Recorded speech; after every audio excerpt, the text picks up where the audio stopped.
I mean, you might want to ask why we decided to go do it. Yeah. And then that'll lead into the hospital thing, which will lead into the actual snowdrift itself, etc. I don't want to write the storyboard for you, but I just did. Well, I just think, I mean, there's really no right or wrong way, and then... Oh, there actually is. Oh. There's a right way and a left way for sure. Yeah. What? Yeah. One says L for love. Will you just tell me when I'm above your vocabulary and we'll know what to do? If I just look at you with no follow-up question, you've lost me. Yeah, okay. I pretty much know what you look like when you're glossed over, so that was fun. Man, I was wet. Are we live? Recorded? Well, we've been rolling. Oh, cool. Well, you got a lot of B-roll then. So what are we doing? What?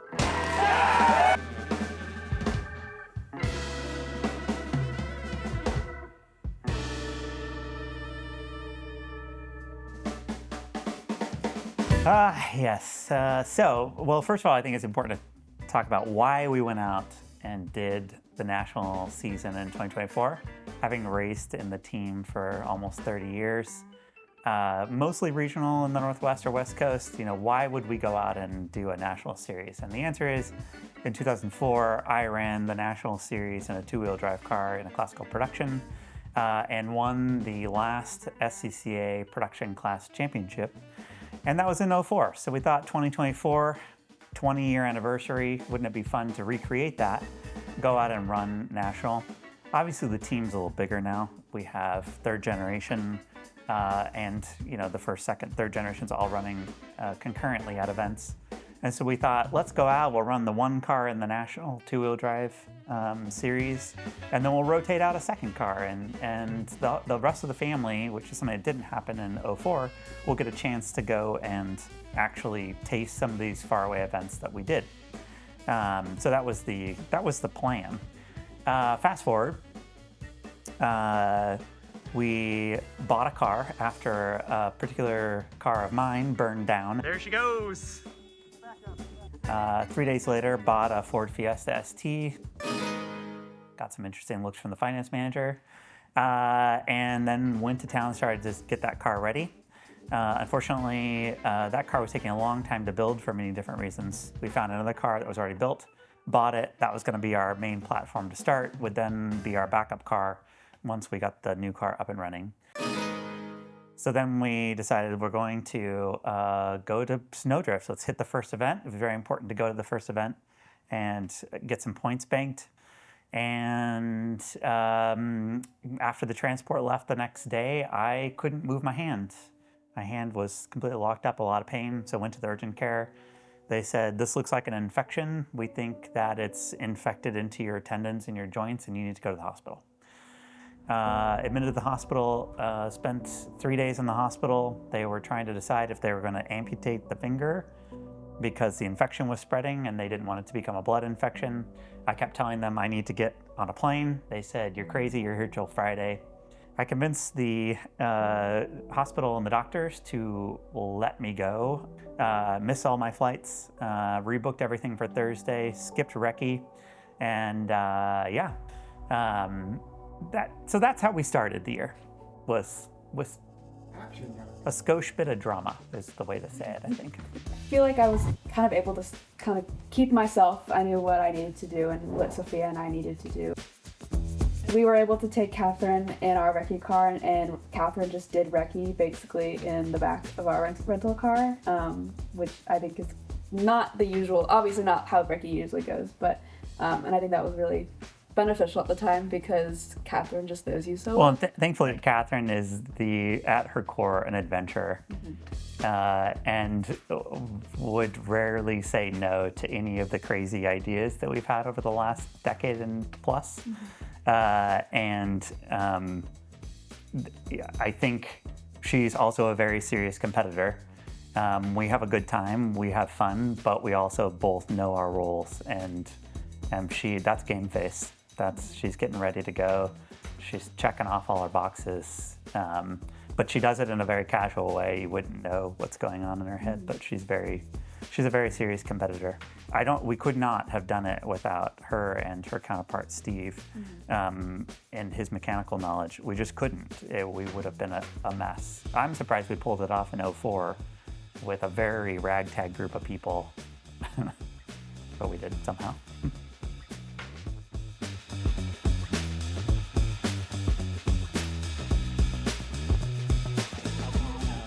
Good afternoon, Tabor crew. Hey. Hello, how are you? Good. Yeah? Excited. Yeah. It's gonna be really fun. This is your first snowdrift? Yeah. Both of ours. Both. Only my first time out. It's not. We're not calling it snowdrift though, so just FYI. What are we calling it? Mud drift. Mud drift? Yeah. Okay. Yep. We did Big White was snowdrift. We were just going on an event ahead, so this is like 100 Acre Wood but rainy. And I guess 100 Acre Wood would be Olympus, so there must be big rocks there. So I don't know. Maybe we should. I had actually interesting story. I had my hand was splinted up, and so we had to take a race glove and cut it to fit the splint. And so I drove with this Michael Jackson-esque, like one finger modification. It was rather humorous. So still have that glove. If anyone gets in the same predicament, I got you covered. Sure. That one I've done before, so that I can vouch for what that one looks like. Yeah. First time. And how are you feeling? Are you excited? I'm Nervous? excited. This is my first time running national too. We switched to national. Decided to up the game a little bit. So yeah, it should be really exciting. And the roads are really fun and interesting and very fast and flowy at times, and then very sketchy at times. Well, you'll have a very unique snowdrift. This isn't normal Yes, for this that's region. what everyone So says. Yeah, everyone's blaming it on us because we came out here. We changed the weather when we show up places. So here we are. Oregonians always get blamed for that. Yeah, No, it's literally. okay. It's fine. Yeah. We're used to it. We just No exist worries. and they just blame everything on us. Well, it was really easy to flip people off because they could see my finger really well, not just in the glove. So it's highlighted out with a giant metal splint. So it was great.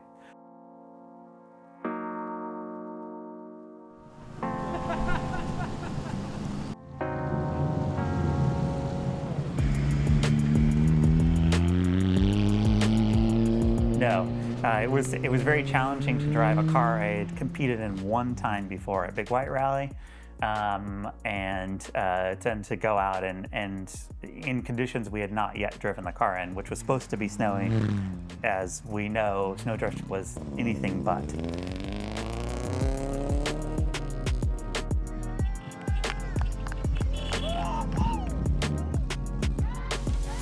We are at Park Exposé.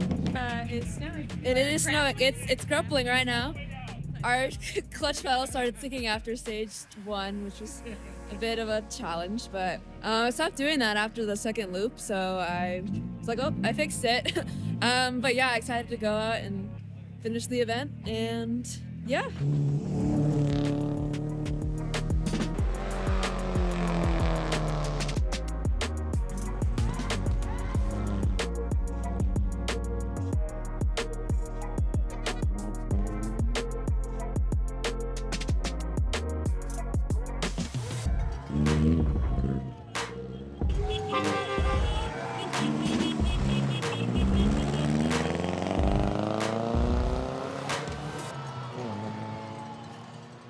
So one of the things we didn't know as when we decided to enter Madelyn to national was that the NA four-wheel drive class that she was going to compete in national was combined for trophy celebrations with limited. So podiums would be hard to celebrate, even if you were the only car or one of 3 or the only finisher in some cases when there's 5 cars because they all fall off the road or mechanical. And so we started doing our own champagne sprays. This is something to celebrate. Getting to the end of a rally in a 30-year-old car that has 140 rallies on it in your 3rd year, that's a big deal. And so we accidentally did it at Snowdrift. Came in as one of the last cars, missing exhaust. And by that point, she had a fan club. There was 6 adult men who had been spectating and waited around for her to come in. And I think either they had the Trulies or we had the Trulies, and we did a Truly champagne spray on the hood of the car. I'm sorry. Okay, on the count of 3. 1, 2, 3.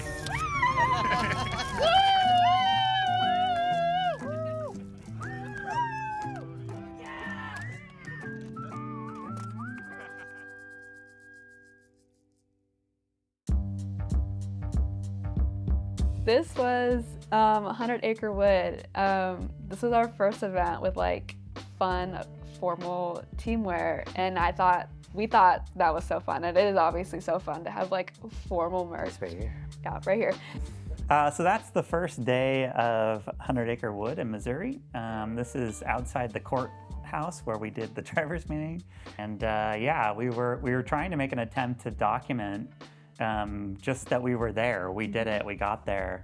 And after the snowdrift shenanigans of almost not getting there, it was very important at 100 Acre, the next event, to basically like, we are here and we did it, and let's be present in this moment that we actually made it here.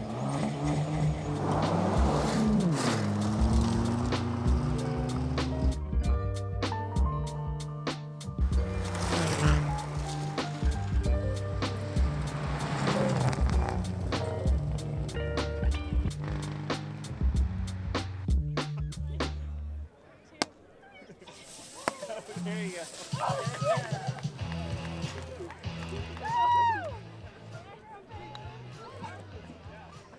I think it's so much work. You put so much, sometimes blood, sweat, and sometimes tears into it that like you almost need that like release of like, okay, like I did something big and I can like celebrate myself for it.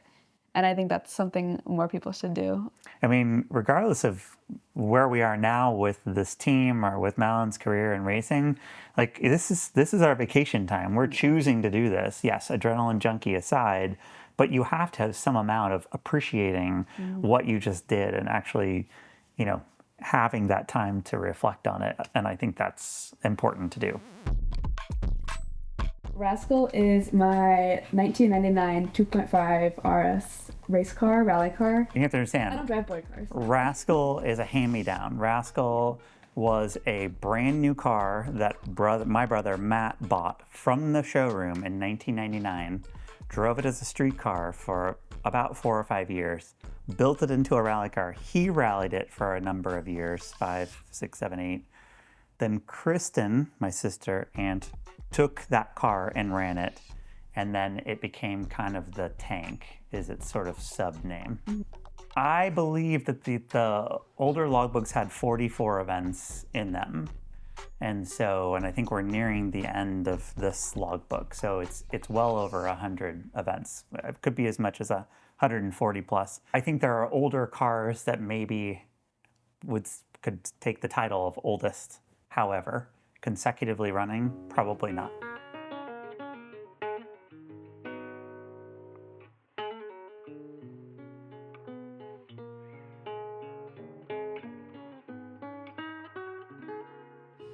All right, 11:20. Have fun. Thank you. Please acknowledge car number 921 has finished.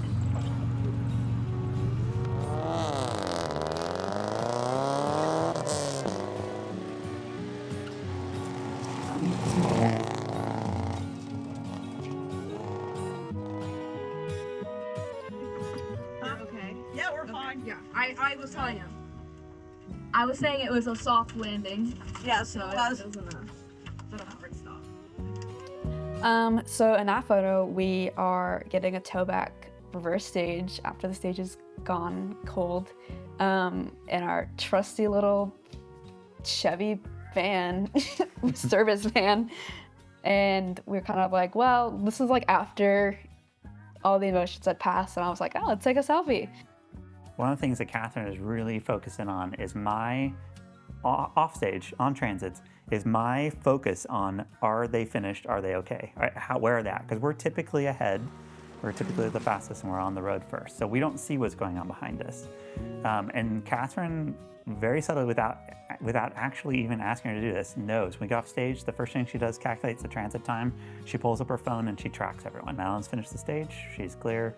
Kristen's finished the stage, Henry's finished the stage. Just because it is a comfort to me to know that they have completed that and they've moved on. Because I can't do anything when I'm ahead. I'm not gonna pass them.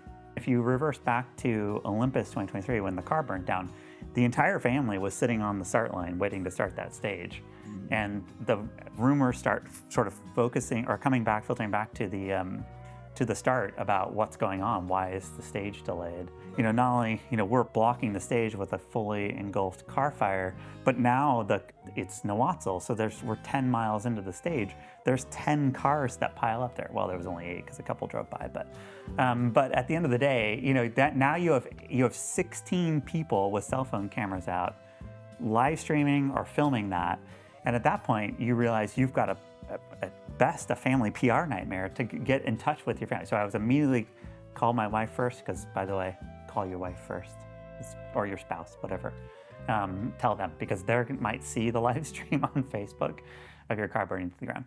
But then, to get back in touch with your family and let them know, like, hey, this is what's happening. You're going to hear about it, and we're fine. We're out of the car. And with the ability to send messages and videos, I could send them live video of it burning to the ground. So, technology, yay! Should I say speech? Yeah, speech. Yes. Wow, how was it out there on the stage today? They were good. Yesterday was absolutely terrible. We suffered from brake failure and was able to stop without damaging the car, but brake failure is terrifying, so don't recommend it. Today was a lot better. Stopping is kind of nice. Having brakes is really cool. Yeah, it was really fun. I feel like today almost felt like a new rally. It was. I would agree. Yeah, it was so much fun. And Jan, how was your weekend for you? It's kind of a different situation riding with your granddaughter. It was totally different situation. Yesterday we took a little bit of time to get used to each other's cadence and everything, and then we lost the brakes, and then we had time in the woods to bond. We had like an hour in the woods. Yes. So anyway, but today was awesome. We just clicked. Yeah, it was great. Great. It was great. We did good. Awesome. All right. Okay.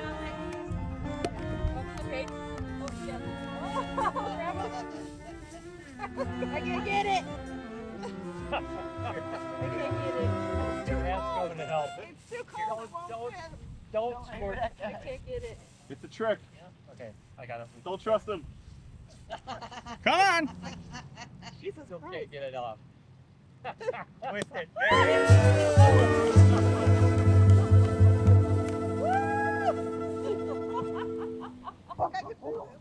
Nobody filmed us. The Mealy media team was so good. They were right there, did such great work for us. I think in the end, I would love to do another event with her, and I think she would love to do another event with us, and I think we would have a better time, like not having an adjustment period. I think we could just jump in and go more quicker. You'd know what to expect from each of you. I mean, it goes back to that same thing of building a relationship with your co-driver and having the crew stay together. But then when you have to split that, then it is going back to the beginning a little bit. One of the comments you made is that she hadn't been had to be a co-driver. That wasn't what although Kristen was off on her surgical sabbatical, but she hadn't had to be a co-driver for someone other than Kristen that too. in 2 decades. Yeah. So. All right, Catherine, you want to say a few words? What's it been like to rein this guy in? Oh, well, I don't really need to do that. He does really well out there. Lots of fun. Fought a couple of car problems, but made it through, and that power stage is incredible. Of course, that's a place where you get a few extra points. So, did you push a little bit? We tried. The car was not interested in that, to be fair. We actually spent the entire weekend with only rear brakes, no front brakes. The front brakes are brand new still. Chasing some problems. So that was entertaining to walk at today, too. But no, the crew spent a lot of time just trying to diagnose some problems. This car is new to us, relatively speaking. And not the car we're really running for the championship. But we're here. The goal was a finish, and we had a great time swapping times with the 2-3-4 fight was probably the best of the day, I think. And once we figured that out, then I was like, oh, we could push a little bit here. And that was great. Looking forward to the rest of the year and the championship.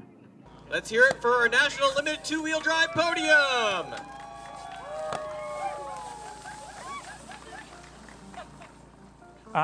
Initially when we started off, I'll be quite honest, I was like, well, I'm going to win it. I mean, I'll be the champion. Because there wasn't, looking at historically who was competing, I was on par with them and figured over a season, everyone would have their own luck, and we know how to finish rallies. We know how to persevere and play the strategy game and play the math game. So in the beginning, it was I didn't even think about, it was like, we're gonna have other people come on board and the family and see events and travel. It'll be a fun time to see parts of the country.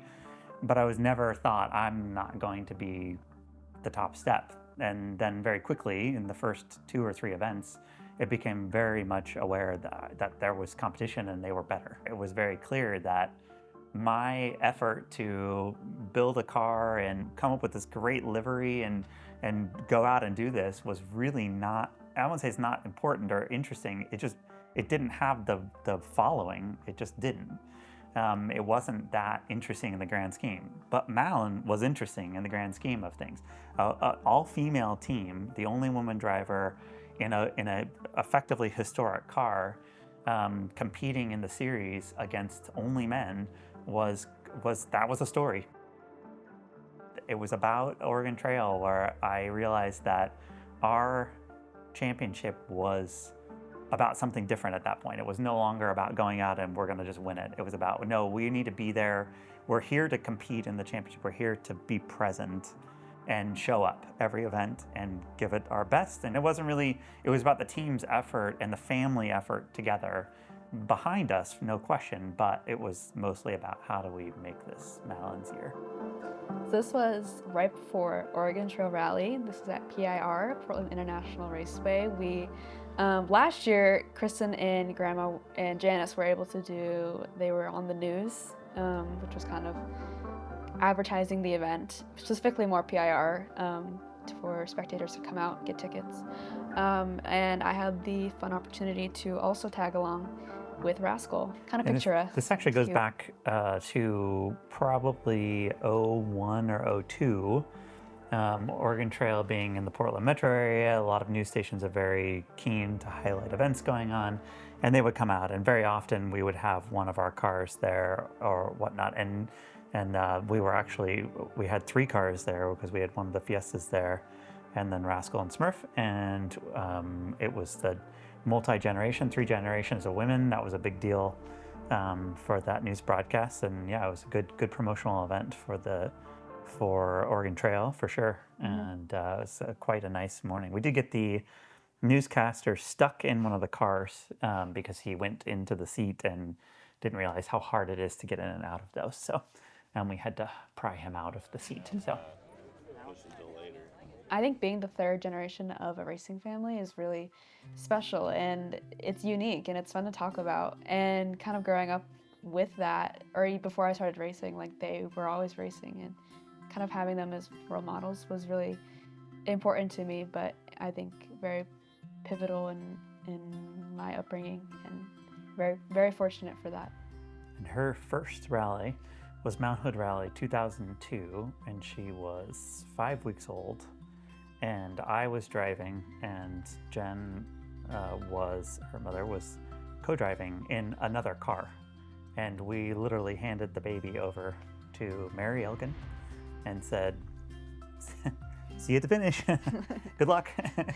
Our theory was one of, your kids should be part of your life. Don't change your life for your kids. And when they started racing on their own, there was the theory of like, are we pushing them into this pathway that, is ours, not theirs? And when they started racing quarter midget racing and karting, we'd see the parents, and because we were racers, we just assumed that these parents were also racers, and this is how they're getting their kids into it. And we learned not too far off from the start of that no, actually, most of these parents never raced. They might have been interested in racing, but there was a vicarious living through their kids, actually. And so it was very interesting because we didn't have that. We were trying to find something that was accessible for the kids to see if they were interested, and hopefully for them to have fun in racing like we were having fun.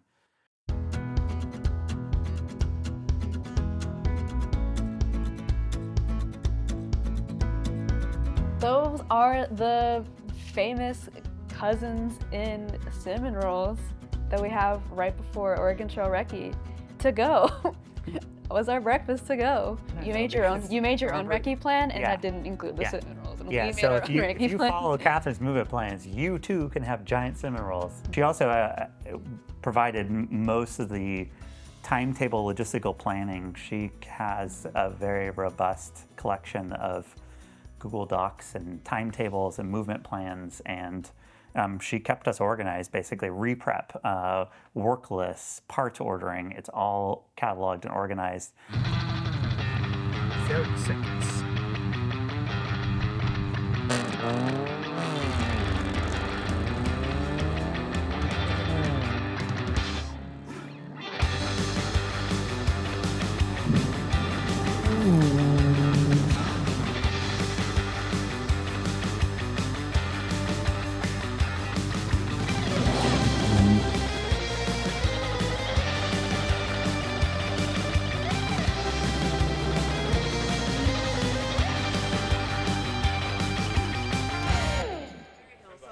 As captain of this whole tent, how are things going today? Chaos. Yeah. I love it. Best kind of chaos ever. No, it's going good. We had a very easy setup. We are actually servicing right next to the advanced cars, the zero cars.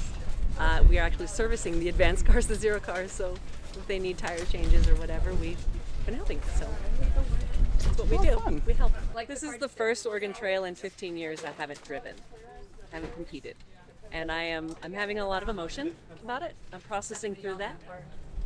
It's been difficult seeing everybody going out and doing the thing I want to go do, but I'm here to support the team in any way I can.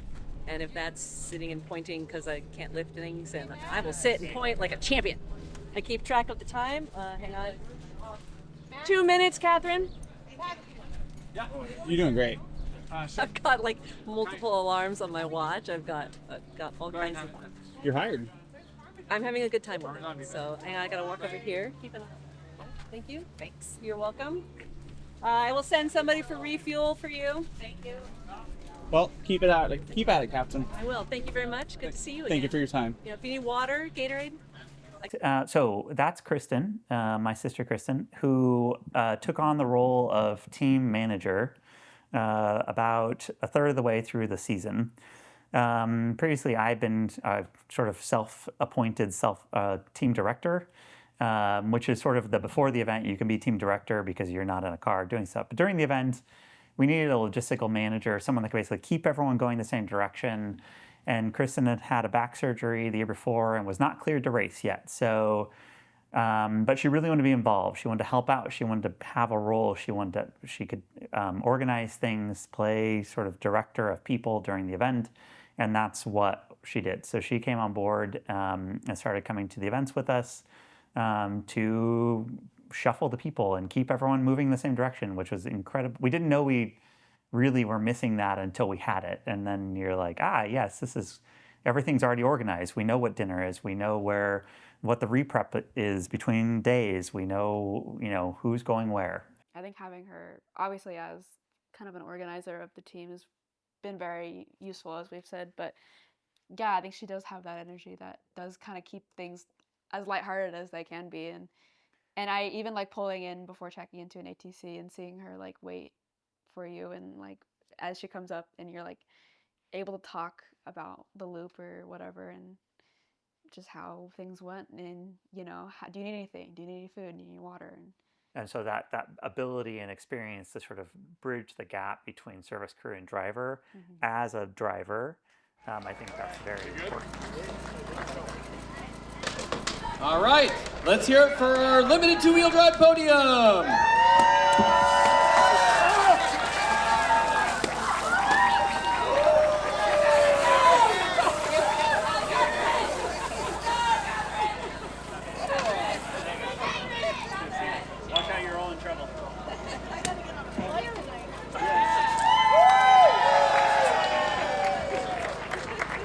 Right, now for our combined LN4 class. In a surprise third place, we have Madelyn, Tabor, and Sophie McKee.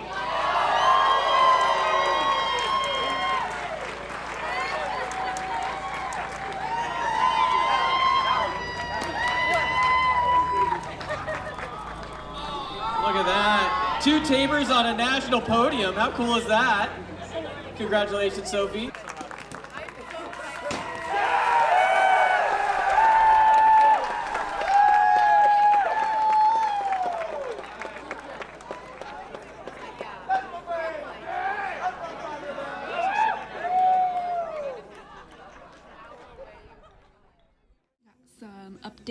for Miss Rascal. She's in the air. I think this is the axle right here. These I guess have been broken for a while. This is what it is. Which apparently has prevented us from having like all-wheel drive basically. So I don't know for how long we've not been having like all of the drives. So on this side was pushed back really far. This side was worse. I think it was like just about to fail and the wheel would have just flew off. But yeah, she's coming along. She's getting some TLC in the air. But yeah, so hopefully all these actual fixes, and then they're obviously gonna fix the plastics. But yeah, hopefully next race will be with all the drives. That was kind of the moment I decided to do the rest of the championship and like decided that I had something going for myself. And so I think realizing that I wasn't at my full, or Rascal's, you know, full capacity, I think that was like, oh, like I can push more. Like there's more to be done, I think was kind of an interesting moment. And this was a video I sent Sophie. I think she was like out camping that weekend and had like no cell service. She never actually responded to the video, but I made this lovely video for her.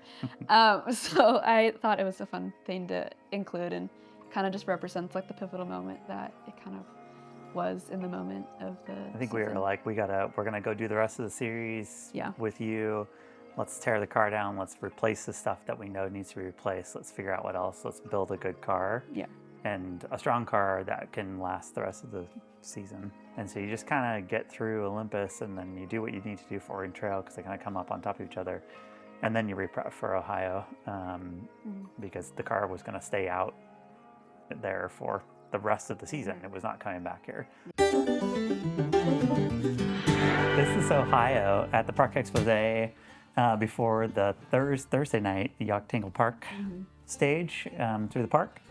And again, I threw these in here because this highlights very pivotal moments where I realized that my championship was, I won't say not as important, but it was that this was more important for Madelyn and Sophia to be out there competing in the car they're competing in and being out with the men.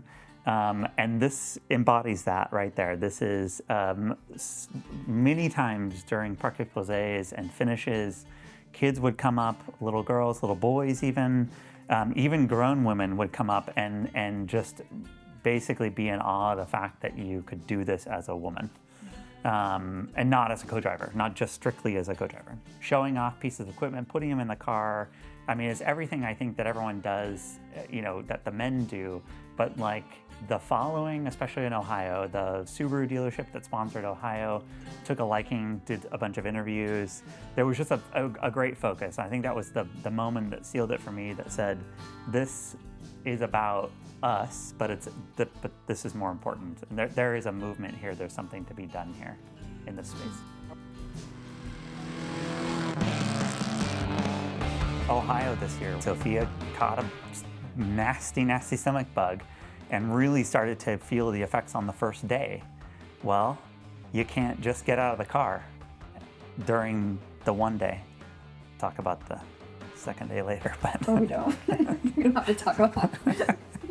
There was only one other person in NA at that point, and they ended up not finishing. So I was like, great, I literally need a finish for some really great points right now. And I just need someone to tell me like where to go. So with Sophia being ill, it was very clear the second day she was not going to be able to compete. Trooper that she is, said, I will sit in the car and sit there just so we can get a finish. And Madelyn can just go without notes and with very limited navigating. I think that's a safety concern, although at the end of the day, if someone would have forcefully said that's the only way to continue, we would have. Well, Colin was driving the day before on day one of Ohio and blew up a motor. It was his first time driving a stage rally. He had co-driven before. Colin dropped right in, and with Sophia's note, they finished the event.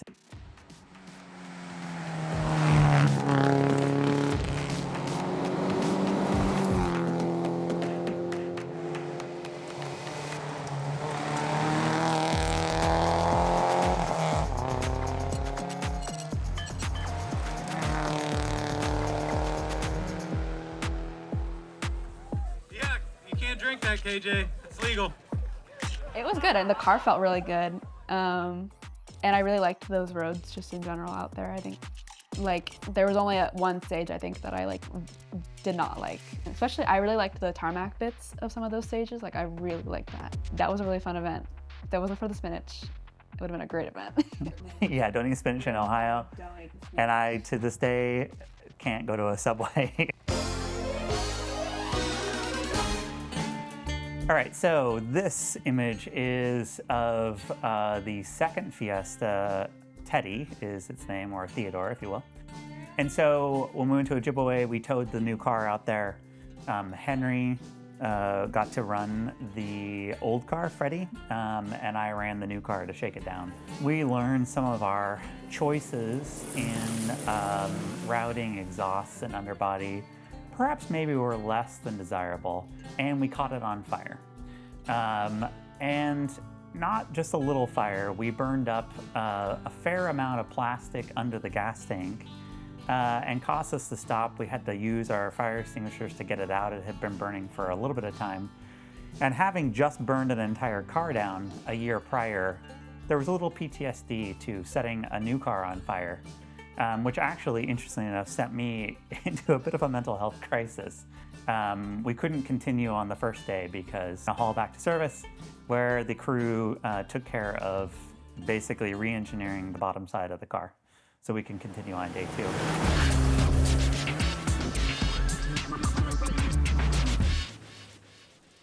Fast forward to post-Ojibwe, and we were, Madelyn had applied for the Beyond Rally program with the World Rally Championship, which is a women-only program slated to choose from 15 candidates to try out for a seat in a Junior World Rally Championship car, sponsored by M Sport, which runs the Ford World Rally Team, and also sponsored by the WRC promoter.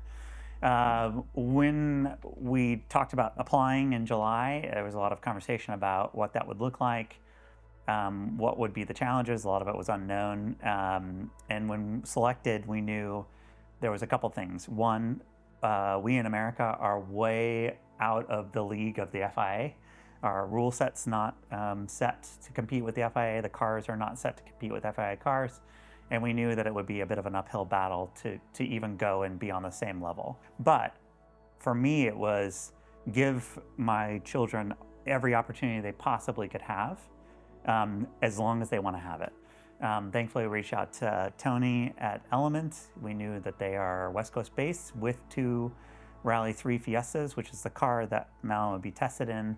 And we threw together, with the gracious help of Dirtfish, a test day in a Rally 3 a couple days before getting on a plane to Poland to go be tested in a Rally 3. There was a lot of instruction and learning that went on that day about how an engine works, how a sequential gearbox works, how the Fiesta Rally 3 works, which is very unique, and how they built it, the interchangeable parts and things like that.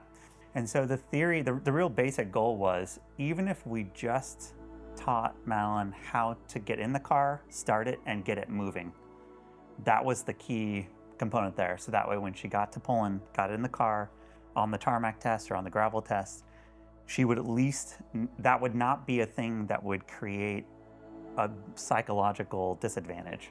Everything else was gravy to be able to learn how to slide it, handbrake turn, to use the anti-lag, to use the launch control. Those were all gravy components of it. Really just like get us in the car, teach her how to make it move.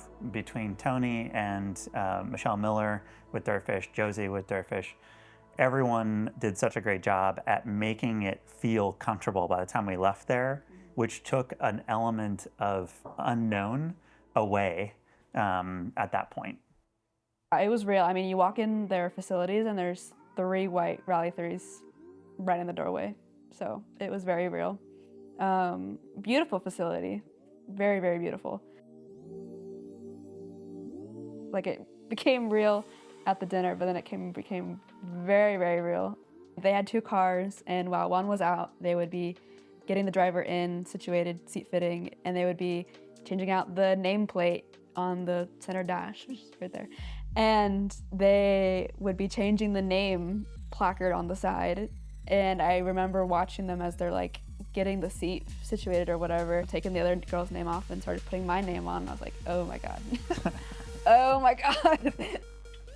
Flat out and go. Perfect.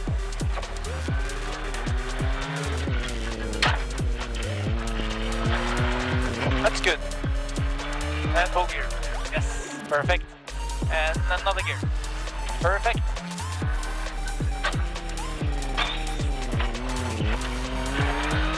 Yes. And fourth gear. Fourth. Yes, perfect. Yes, flat out. Finish. Woo! Perfect. Good. You enjoy? Yeah, that was so much fun. I was a little nervous at first, but I felt really good. That day was the pivotal moment in the comfort level of Madelyn being in this program. The phone call that I had before she went out and did her stint on the tarmac and the phone call I had after, it was a completely different person talking on the phone. Long left. Keeps going. And then you have the 90 right. Keep going, and then hard on the brakes down to first gear. Get the car turned in. And then once you're straight up, hard. And then first gear, square left. Well done. And then second gear, keep it in second gear for here. And keep going over the finish line. And then into road mode. Well done. Did you enjoy it? Every night of the Poland trip, there was a dinner with every entrant, all the judges, all the officials from M Sport and WRC, and the media people. There was a big group went up. So we were riding down the hotel lobby, to the hotel lobby in the elevator with a WRC media guy from Germany. And he said, yeah, we were out there watching and doing our filming, and it was great. And I was standing next to 2 or 3 other videographers, and you know, this car was whipping around the course, and I was like, damn, who is that? And they're like, that's the American. And he was like, the American? That's the American? And so it was a good feedback to get independently, because the judges, the officials couldn't tell you anything of like, oh, you did really well today. They can't say that. So it's like the media guys, they're not restricted. They could say whatever they want, and they were just giving their opinion. So it was very interesting to get that feedback. Part of it was me having to be careful about pushing my own agenda onto my child. Yes, I would have loved if you reverse back 30 years. Hey, go be paid to race, or go have this opportunity in the world stage. So for me, it was like, this is great. But every step of the way, I had to say, is this what you want? Yeah, it was nerve-wracking, but it was also, we had talked so much about that this was what she wanted to do, that this was her choice to go do it. So it never bothered me that I was never worried for her or anything along those lines. I wanted to make sure that she was comfortable. I think you try as a parent to make the situation as comfortable as possible. Make sure that everything that they have, food-wise, you have food, do you have water, what do you need? What can I get for you during the day to make you feel better, to make things go better? So that was kind of my focus, is like, we already had talked enough about this was definitely her choice to go do. We had prepared enough, I feel like, to go, and at that point, it was just about making sure that I was giving everything that was needed for her to be comfortable. So yes, breaking it down and saying, okay, let's look at the task at hand, and let's put our energy into what we can control in this situation. But that's our parenting approach. That's how I coach in both kids with their driving at events or whatever. It's let's break it down and focus on what we can control.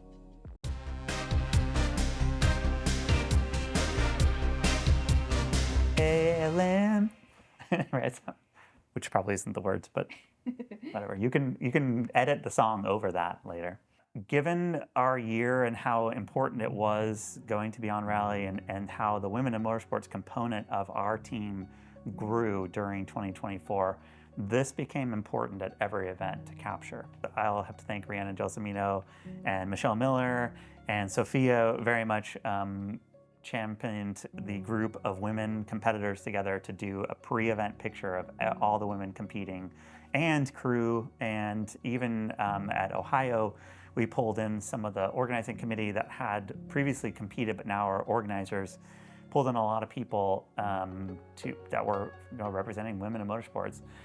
I think it makes me feel good. It makes me feel like the sport is growing in a good way, that it's not just men drivers, drivers and co-drivers, because LSPR did have 3 women drivers, which was not the case for the entire. I think that's the most of the entire season. Yeah, I was the only one for the entire year, which was kind of a weird thing to think about. But for these photos, it was almost felt like a little reunion. It was just kind of like, hey, like, kind of had some chit chat before and after.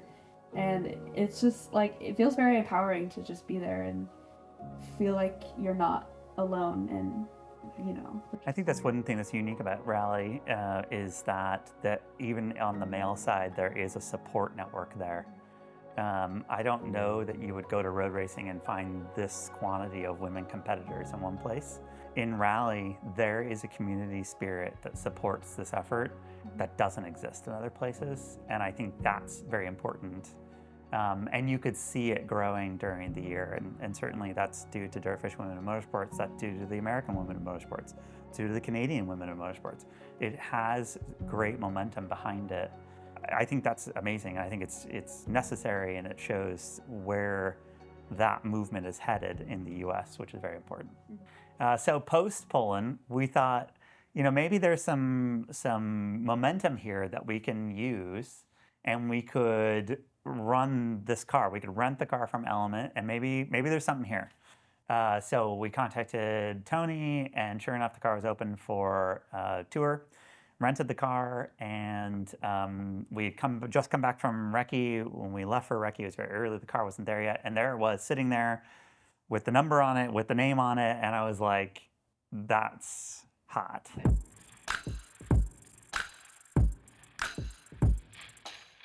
That was just a moment, like, this car has your name on it, your number on it, and I was like, to me, that was an accomplishment point. Like, okay, we did it. We got here.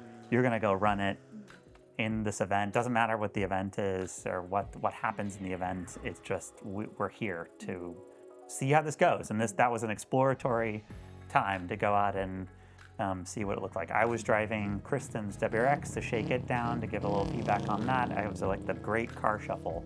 Everyone drove someone else's car pretty much. And that was the whole point of tour, was to do all those things. Like, you've been in the car and at Dirtfish, you've been in the car in Poland, so you've seen like these little bits and pieces of what a stage rally might be. Okay, let's link it together, MTC to MTC. And let's do all those things, transiting in road mode, switching over to stage mode, all the things that this car has. In 2024, it was very important for us to be at every event. Whether we won the championship or not, it was very important to be there. And so LSPR, the last event of the year, we had to be there regardless.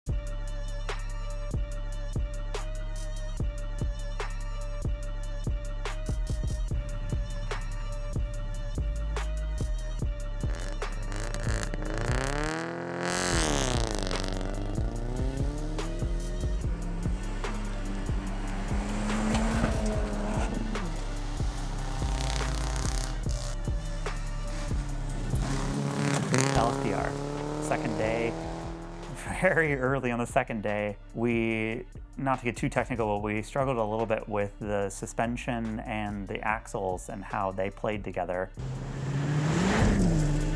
And we were running a smaller axle diameter to avoid interference with the suspension. And it has a inferior center joint, and flat out over a jump, not lifting and not landing squarely, will rip your axle apart. Well, hi, you. Hi. You gotta stop meeting like this. I mean, this is a you thing at this point. Oh, hey now. Whoa. So did you get us at the jump? No, I was at the top of the hill there. Oh, darnies. But they were at the kicker. That's where we broke it. Yeah. So. That's where you broke it? Yeah, I just see us go one wheeled into the ground. Yeah. That's So, where it went. Done for the day? Yeah. Then for the weekend. So that's the way it is. We were the only ones of the Fiestas running this year that haven't had an axle or transmission failure. So it was bound to happen. So And this car has a lot of power, and power over kick, one wheel landing, bye-bye. Kaputs. So, Well, it's what it is. has anyone said the 2 words yet? That's rally? Nah, yeah, no, we've said it a lot. We did say it a few times, 7 or 12, you know. So, and flat out over a jump, not lifting and not landing squarely will rip your axle apart.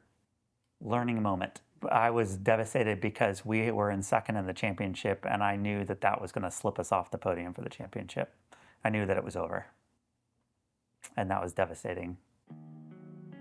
And I think when you go out and set out in the beginning of this, you know, we set out to win the championship.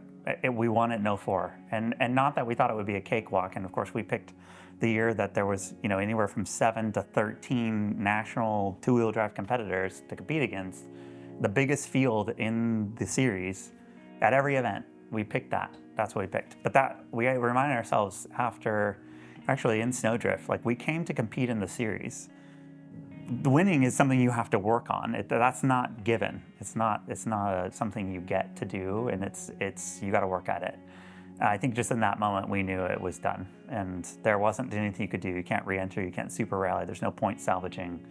And unfortunately for us, the people that we've been competing against that weren't having great seasons had great events, and they got maximum points and bumped us off. And that's the way it is. You know, it's a math game as much as it is a strategy game, and you've got to play it. And not that we were playing it. I mean, we're fortunate we didn't ball up either the Fiestas or Rascal. You know, largely minor things went wrong during the year, except for the car fire. But you know, at the end of the day, that's what it's about. Nothing is guaranteed in rally. Nothing's guaranteed in motorsports, but rally, it's even harder. And it wasn't a mistake. Yeah, I learned you can't go flat out over a jump and not lift on the landing. Like there's a lot of things you learned on that. And so it wasn't for naught, but it was devastating. I was not in a mood. I was able to call my wife and basically tell her it was over, which that was hard to do because I think she knew that that was very important to me to be out there and at least, you know, represent what we could do as a team, as a driver, as a crew in the car. And I know in that moment, I was feeling like we hadn't done that. We hadn't given it our best effort. And a girl. Get it.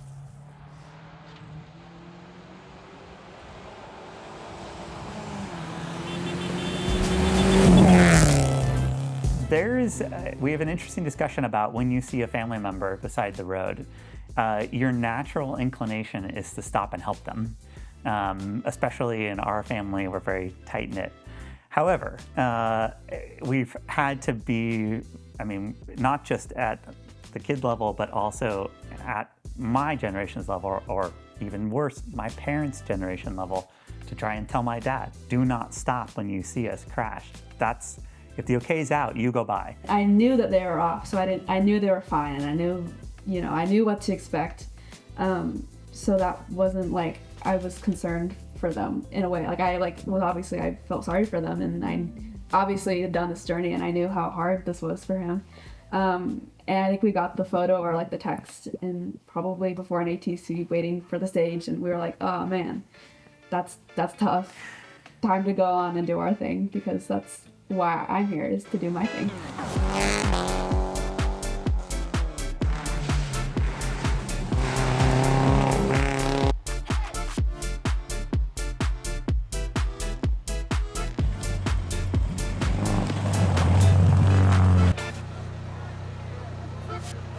A great end to the season, second place in the championship, which was it was sort of like redeeming for my championship falling apart. Hers was intact. I think in many ways we did exactly what we set out to do. We went out with the family, with the team. We decided to push on, having a good time, and again, it's some of it was good, some of it was bad, and at the end of the day, it's a story, right? Yeah. You know, when it's not fun, we'll stop doing it, but that's not right now. No matter what level we're doing it at, it still has an element of fun and entertainment, and that's what we're here for. Now, besides not including Tennessee, Like, we've seen all the areas of the National Series, so that in a way gives us an advantage. That, and then being able to, we collaborated a lot on like stages. Like, what do you think about this stage, this note? How are you going to call this? I mean, even if it was just very casual conversation, we did that constantly. And I think at the beginning of the year, it was me saying, hey, did you see this part of that stage? Watch out for that. And then towards the middle and end of the year, it was more collaborative. It was more like, hey, do you call it a 3 or a 4? Or I'm going to call it a 3 Titans, whatever. You know, that's kind of how it turned out. So there's a lot of, I think, joint learning that occurred during the year. That was just, you know, born out of just being there together. And the same thing happens when Henry's there and Kristen runs. You know, these are all things that we do as just natural conversation and Christmas. And so now going into 2026, I feel like now, I'm sorry, whatever. What year? Whoa. Where are we? Headed? What happened? What day is it? Going into 25, I feel like, you know, we're really poised to, we could do this again, and it would be a more of a collaboration and learning back and forth and sharing versus that I've done this for 30 years, so do it this way. And now it's like, how do you do it? And especially, you know, in different cars that maybe I haven't driven. I mean, that I don't have the technical knowledge of some of the vehicles that she's driven. It's interesting. I'm still actually processing it. Like, it was, I mean, when we look back, I actually still look back on 2004, and I talk about it probably more often than I should about the things we did in 2004 in the championship. And so those things, I'm still like, I can't believe that we did that. And like this, yeah, there were some points in the year I was like, I don't know if we can pull this off. Like, this seems, or should we be pulling it off in some cases? For a variety of reasons, back to snowdrift and not being 100% up to, you know, making a decision to debut a car mid-year, which is a lousy thing to do.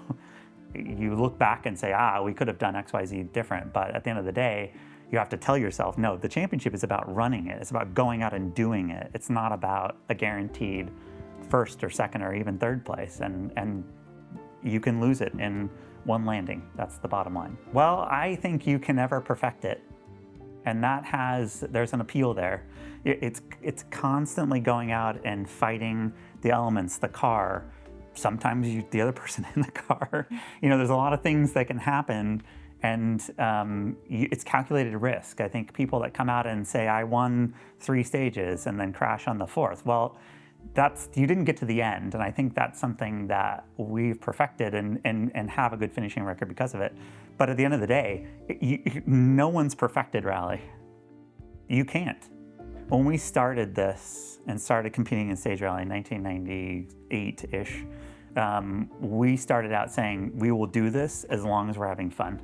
And the minute we're not having fun, we need to stop doing this, because there's a lot of things that can go wrong when you're not focused, when you're not into it, it's not fun. And we have quit events because we were forcing it.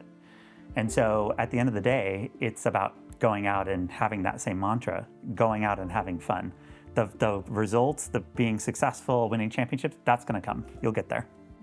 But if you're not having fun and you're not working in the car well together and you're not approaching the event for what it is, you're never gonna be successful.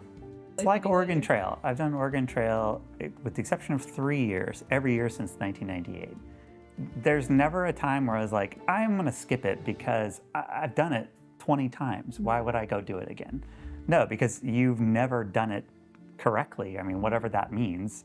But at the end of the day, you haven't done it, you haven't perfected it. You can't say, it's not a video game where you've won all the levels and you got there. Even if you win the event, and I've been fortunate, I won an event overall, so I can say, okay, well, I'm never going back to that event. No, that's not how it works, because every event, even if it's the same event, same roads, it's a challenge. There's nothing guaranteed with it. You know, if it's not the car doing something wrong, it's the weather. If it's not the weather doing something wrong, it's, you know, well, the driver doesn't make mistakes. Come on, Mitch. You're a co-driver, you should know that. And so I think so, yes, proud, definitely. But it's like still processing, what does it mean? No one knows what it means, but it's provocative. No, it's not. It gets the people going. What am I gonna do with that? And you know, I always then looked at what am I gonna do next? Like, what's the next thing? You know, what do you do after that? I think we've put a lot of effort into taking the family experience and branding it and saying this is now a brand and it's a thing. It has like recognition. It has, you stick around long enough in a sport, especially motorsports, and just look at road racing and Andretti's and any major family that you can think of. And not that we're a Penske, but at the end of the day, we sure have stuck around a long time, and that has to mean something. And I think part of me is trying to define with branding the team and kind of doing what we're doing is like, what are we trying to be, but what do we do with it? And if nothing else, right now it is how to bring the next generation on. And then it is how to highlight that women in this next generation or in any generation can do these things or do whatever. It's like, let's bring equality to the table. That's going to be our mission statement, and it's sort of defining like what could it be and what will we do with it next. And I think it's kind of fun to say, I don't know, but we have these stories, we have this thing we did, and we're going to keep doing it because it kind of feels like the right answer. And that to me is like, and I probably won't ever finish processing what 2024 was. There's so many things, like this thing is like the tip. There are so many little bits and stories. You could spend days, and we will spend years talking about it, no question, because it was a thing that we all did together. So.